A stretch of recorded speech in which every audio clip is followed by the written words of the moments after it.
6% de pessoas têm TDAH. Então, 94% não tem TDAH. Eu fazia para uma minoria que sofria em relação àquilo.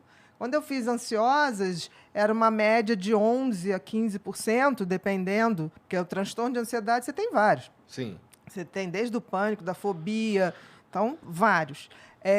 TAG, TOC. Então, você abre um leque para as pessoas que sofriam. Então, eu sempre dediquei minha obra para instruir as pessoas que tinham alguma coisa e elas começarem a ter o poder do conhecimento e poder buscar uma ajuda com mais precisão.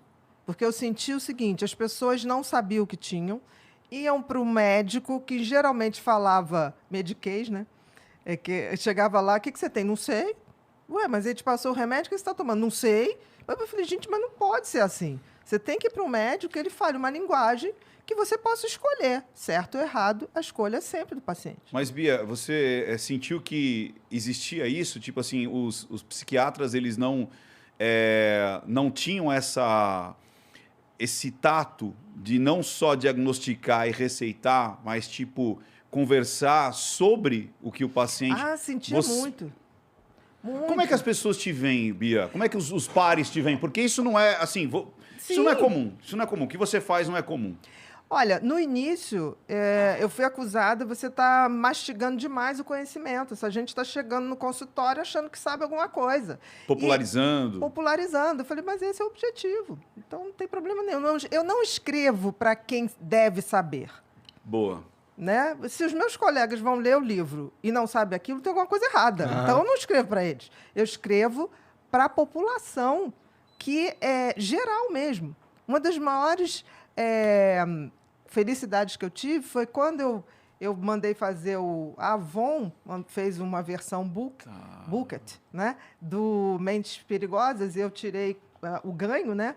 Ficou para poder fazer num preço muito acessível. E a minha empregada chegou em casa falando assim, hoje eu vi 2 pessoas lendo o livro no trem. Cara, aquilo, eles assim, e lendo o livrinho aqui. Eu falei, agora eu estou chegando perto de onde eu queria. Entendi. Entendeu? Então, eu nunca escrevi para os colegas, eu sempre escrevi para quem tem um problema e vai ter que revolucionar a sua vida. Perfeito. Você não pode ficar na mão de um médico. E teve essa retaliação, tipo, você está popularizando demais. Eu acho que teve sim, mas eu nunca liguei. Show. Porque, assim, eu sabia o que eu queria. E o que eu queria era dar esse conhecimento para a pessoa fazer suas escolhas. Eu nunca fiz nada diferente.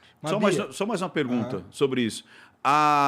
Eu vi você falando que a Glória, ela te deu uma chamada de atenção, dizendo assim, pô, peraí, quantas pessoas... Ela olhou um lado mercadológico. Conta essa parte. Não, ela fez uma coisa sensacional. Porque, assim, eu já tinha escrito naquela época o Mentes Inquietas, sobre TDAH, o Mentes e Manias, que era sobre toque, e o Mentes Ansiosas. Eu tinha escrito esses 3 livros. E aí ela falou assim, por que você não escreve sobre psicopatia? Eu falei, eu não vou escrever sobre psicopatia porque eu não vou escrever sobre o que não tem tratamento. Eu escrevo para quem sofre.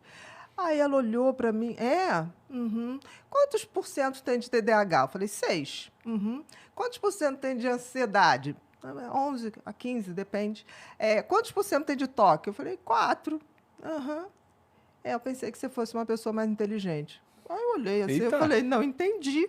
Mas como eu tenho um respeito profundo pela Glória, que para mim é uma das pessoas mais inteligentes e sensíveis que eu conheço, aí eu falei, não entendi o que você falou. Ela falou assim, não, porque se você escreve para 4, para 6, para 11, e você, quantos por cento tem psicopatia? Eu falei, 4. Aí ela falou assim, você não vai escrever para 96% das pessoas que precisam saber É um disso. jeito de enxergar. Aí eu falei, combinado. Me matou. Eu não tenho como... Como é que eu vou reargumentar isso? É um bom argumento, de fato. Aí eu falei assim, eu vou escrever. Ela falou assim, então escreva. E assim que acabar, você me manda. Tá. E ela fez uma coisa generosíssima. Ela pegou os autos do caso da Dani e falou, é seu.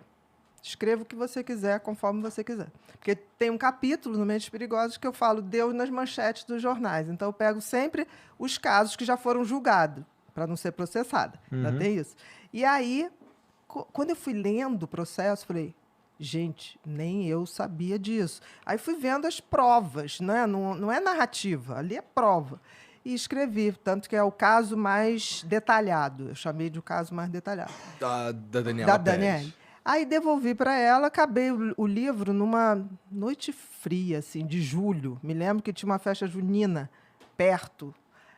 Aí acabei umas 3 horas da manhã. Falei, ai, sabe quando você fala assim, pare, né? Essa energia pesada. Um Falei, dia eu acabei. queria escrever um livro para ter essa sensação. Cara, é sempre de parir.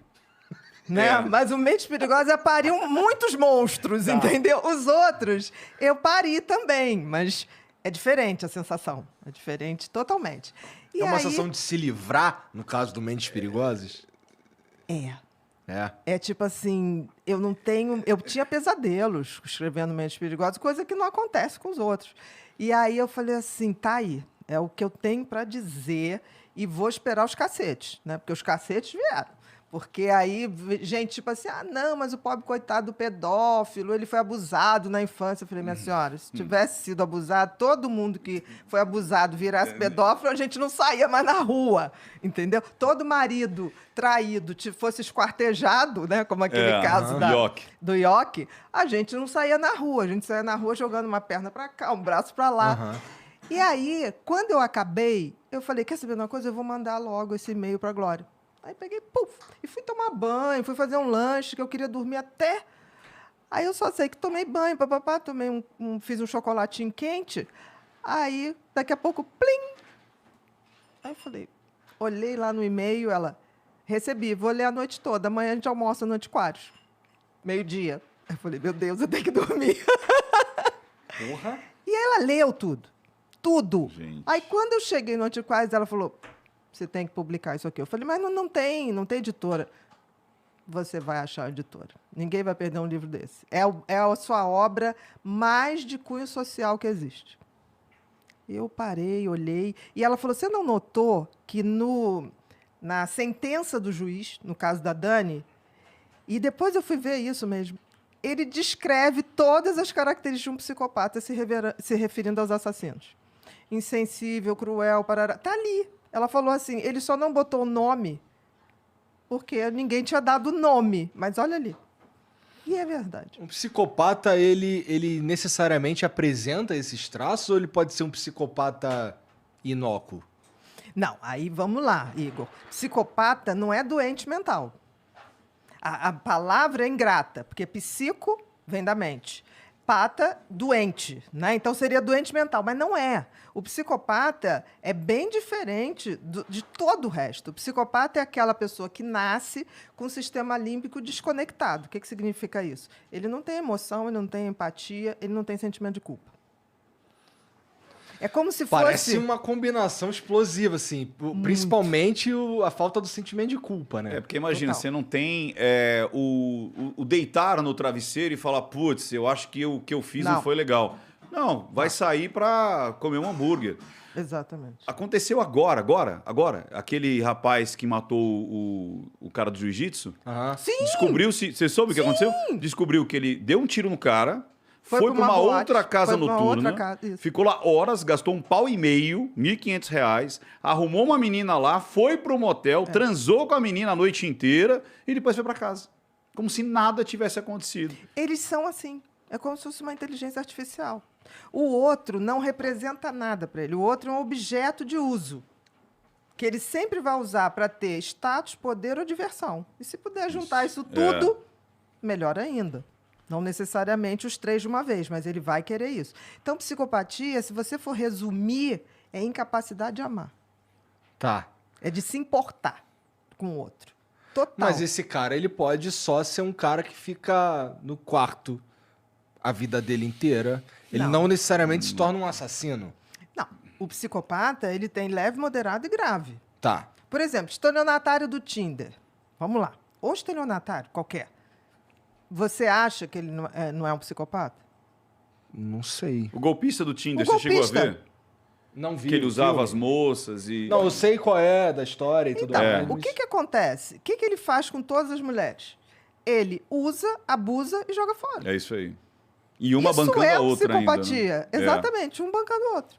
conta as histórias tristes, porque todo psicopata conta uma história triste, né? Tipo assim, ele foi abandonado, a ex-mulher roubou e tudo mentira.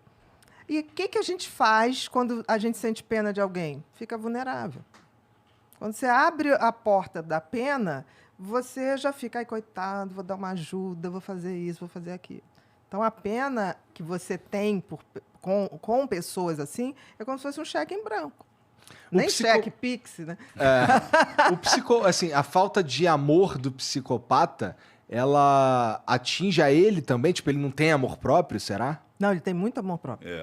Ele tem a sensação de que quem não é psicopata é um pessoal medíocre, burro e cheio de mimimi.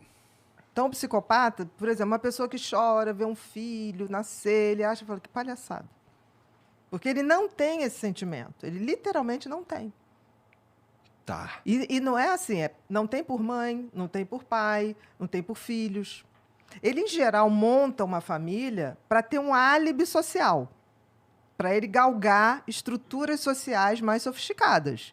Então, por exemplo, médicos, a gente sabe de médicos. Eu estou falando porque no meu livro eu fiz questão de botar, não é porque é médico que é bonzinho, não é porque é pastor que é bonzinho, não é porque nada. É juiz. É juiz. A gente tem psicopatia em todos os lugares. Em todos os lugares, em todas as profissões. Porra, CEO, 4% é coisa pra caralho, Bia. Mas tá veja bem, aí. 4% entre leves, moderados e graves. Grave, que aí a gente vai para aquele que mata, ou aquele mais grave ainda, que mata ritualizado, que é o serial killer. O serial killer, ele é necessariamente psicopata. Com certeza. Tá. E existem crimes que somente um psicopata pode cometer. Isso Uns é uma crimes coisa. muito cruéis, você tá falando? Total. Não tem aqueles crimes que você fala assim, caramba, quem faz isso? Um psicopata. Porque ele não tem sentimento. Foi o que ele falou. Você falou desse que assassinou o Leandro, a Suzane, né? Von Stofflen. A Suzane acabou ela que programou toda a morte dos pais, Isso. ela que orquestrou como queria que fosse, ela ficou assistindo, quase que dirigindo, né? Perfeito. O assassinato do pai e da mãe. Ela logo depois foi para o motel comemorar com o namorado. E né? 2 dias depois, ou no dia seguinte, Deu um do churrasco. enterro, deu um churrasco. Deu um churrasco. Então, é tipo assim, eles não têm... Nada. Eles não têm o semancol. Tá lá nos autos, o primeiro policial que chega na casa, ele fala assim, olha, com todo tato, todo jeito... Para não deixar ela traumatizada. Olha, seus pais estão mortos. Ela falou, e agora, o que a gente faz? Vamos para a delegacia? Chama... Você entendeu? Tipo, ela, E depois meus ela pais já morreram." queria saber da herança. Então, tipo, ela não. E pior que eles dão muita brecha. Porque como ele. Não é que ele finge, ele não sabe. Ele pensa assim. Ele nasceu assim, então ele não é um fingimento. E como não é um fingimento, ele não percebe muitas vezes essas Quão falhas. absurdo Exatamente, resposta, porque para ele não atitude. é absurdo. Não precisa. O assassino da Daniela Pérez, ele encenando, né? Porque ele criou várias narrativas na época, e ele testava com a imprensa, né? Então, aconteceu isso, aconteceu aquilo. Ele estava numa entrevista da Glória Maria, para o Fantástico, e ele falou assim, não, mas teve uma hora que eu olhei, eu tive pena. Aí a Glória, de quem? Não, da Paula. Da mulher dele. Ela ali frágil, com aquela faca, depois de ter apunhalado a outra. Aí a Glória Maria fez assim, mas você não teve pena da Dani? Aí ele falou, ela já estava morta. Olha isso. Bia, te fazer uma pergunta. Você tem essa entrevista, você falou lá, Glória Maria, É isso, é assim que eles pensam. Não é nenhuma coisa, é assim que eles Mas pensam. você acha que quando ele estava testando, isso é uma pergunta bem interessante, porque muitas vezes eu recebo as pessoas falando assim, não, foi diagnosticado com transtorno antissocial, ou borderline, ou então narcisista, ou a pessoa tem o transtorno obsessivo compulsivo. Não é estanque, né? Ou seja, Não, depende. Por elas exemplo, podem se contaminar e podem ser coexistentes ali. Ou seja, muito eu posso. difícil. Eu não posso ter ali no cluster B uma contaminação. Pô, mas peraí, Ricardo, fala português. Muito difícil. Não, mas aí eu tô fazendo a pergunta Porra, para a essa de doutora. cluster B, cara. São os que é o- transtornos de personalidade. Tá. E, por exemplo, a psicopatia é um transtorno de personalidade. Qual a diferença do transtorno de personalidade para o transtorno que não é de personalidade? Como o nome diz, transtorno de personalidade é a sua maneira de ser. Então, é uma coisa que você não ficou doente. Você sempre foi assim. Você só foi manifestando aquilo. Então, a psicopatia é um transtorno de personalidade onde você tem 100% de razão, 0 emoção. Então, é esse coisa. O cluster B, você também tem o transtorno de personalidade borderline. O borderline é o oposto. O borderline pode fazer muita besteira, mas ele faz por excesso de emoção, porque ele é 100% emoção, 0 razão. Por que esse nome Explode, por que que o né? nome é borderline? Borderline porque é como se fosse na borda. E durante muito tempo, a gente tinha o borderline, porque o borderline ele tem uma convulsão de emoções que ele não controla. Então, ele fica entre o que a gente chamaria antigamente neurose, aquela coisa angustiada, aquela coisa num vazio. Não tem mais neurose? Não se fala. Hoje é ansiedade, despersonalização, tem outros nomes. E ele chega a um ponto que ele pode ficar tão mal que ele passa para psicose. Então, ele vive sempre muito ansioso, sempre muito com essa sensação de vazio. E quando ele chega ao desespero, ele dá uma psicotizada muito rápida. Por isso se chama borderline, a beira. Tá, Né? entendi. Quando alguém fala pra mim que X pessoa é borderline, a primeira coisa que eu penso é uma panela de pressão que pode explodir a qualquer momento. É assim que eu... Eu acho que é bem legal isso. Não tá Você tá ruim. no teto de explodir. Porque assim, o que é a característica mais importante do borderline? Uma instabilidade enorme, porque é uma pessoa que, tipo assim, primeiro que ela não consegue, como é que eu vou te dizer? Ser ela. Ela vive em função de alguém. Putz. É como se tivesse um grande vazio existencial. Então, essas pessoas desenvolvem dependência afetiva pelo outro. E aí, elas começam desespero para não perder o outro, porque perder o outro é se perder. E aí, o que acontece? Elas vão ao desespero. No desespero, por exemplo, geralmente ocorre quando termina algum relacionamento. Aí elas começam obsessivamente querer aquele relacionamento, recuperar. Aí é um cara que tatua o nome no rosto de outra pessoa. Exatamente. Entendi. Não, o que tatua nem tanto, é mais Obsessão. é mais obsessão. Mas, por exemplo, o borderline é aquele que, tipo assim, vai fazer escândalo na porta da pessoa. Vai até se colocar em risco. Vai né? se colocar em risco, vai...